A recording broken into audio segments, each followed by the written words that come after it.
வேத வசனத்தின் மேல நீங்கள் பிரியம் வைத்து அதை வாசித்து அதை தியானித்து கொண்டிருந்தால் நீங்கள் செய்வதெல்லாம் வாய்க்கும். அதுதான் ஆண்டவர் கொடுக்கிற வாக்குத்தத்தம்.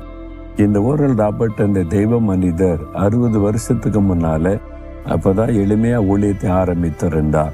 வேத வசனத்தை அதிகமா வாசித்து தியானிக்கிற பழக்கம் உடையவர். அதனால தான் அவருடைய பிரசங்கத்துல கர்த்தருடைய வசனத்தை எடுத்து போதிக்கிறதை நான் பார்த்திருக்கிறேன். அப்ப வசனத்தை தியானிக்கிற அந்த தேவ மனிதரை கர்த்தர் ஆசீர்வதித்தார். பெருமையாய் கிடந்த இந்த இடத்தை ஆண்டவர் கொடுத்து பெரிய ஒரு யூனிவர்சிட்டியை ஆரம்பிக்க உதவி செய்து இன்றைக்கு அவர் மரித்து தேவ ராஜ்யத்தில் இருந்தாலும் இந்த யூனிவர்சிட்டி இன்றைக்கும் திரளான பேருக்கு ஆசீர்வாதமாக இயங்கி கொண்டு இருக்கிறது. எப்படி இந்த காரியம் வாய்த்தது என்று சொன்னால் கர்த்தருடைய வசனம். வேத வசனத்தை தியானிக்கும் போது நீங்க செய்வது வாய்க்கும்.